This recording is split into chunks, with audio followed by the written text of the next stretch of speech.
Watu wengi sana wamekuwa wakisema ya kwamba Biblia imeandikwa na watu mashuhuri wenye akili sana duniani.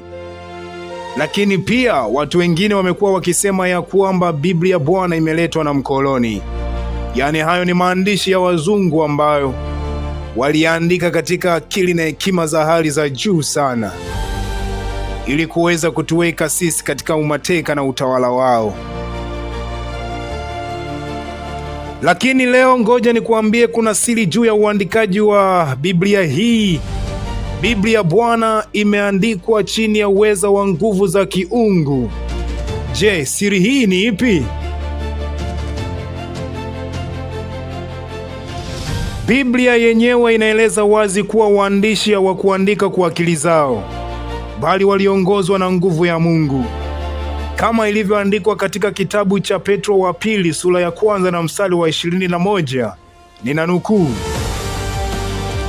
maana unabii haukuletwa kwa mapenzi ya mwanadamu, bali wanadamu walinena yaliyotoka kwa Mungu, wakiongozwa na Roho Mtakatifu.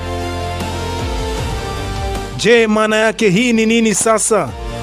Roho Mtakatifu ndiye aliyewaongoza waandishi. Waandishi hao kama Musa, Yeremia, Paulo na wengine wengi ambao waliandika sehemu za Biblia. Hawakuandika mawazo yao, waliandika yale yaliyotoka kwa Roho Mtakatifu.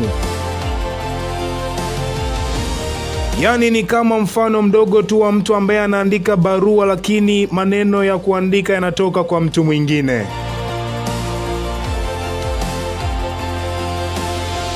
Musa aliandika kwa mtindo wa sheria.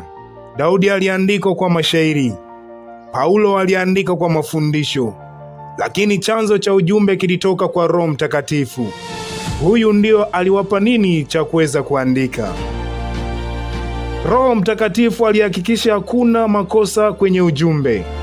Hii ndio maana inafanya Biblia iwe ya kuaminika, yenye mamlaka, isiyopingana na kiini chake. Kwa sababu hiyo, Biblia si kitabu cha kawaida. Ni neno la Mungu lililo hai. Ndio maana linaweza kugusa moyo, kubadili maisha, kutoa ufunuo. Hiki ndicho tunapaswa kuelewa siku hii ya leo.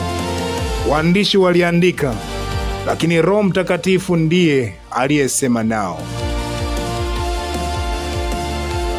Basi naamini siku ya leo, mpenzi msikilizaji wa Sauti ya Nuru Gizani, utakuwa umeelewa zaidi kwamba Biblia haikuandikwa kwa utashi wa wanadamu, bali iliandikwa chini ya uweza wa Roho Mtakatifu.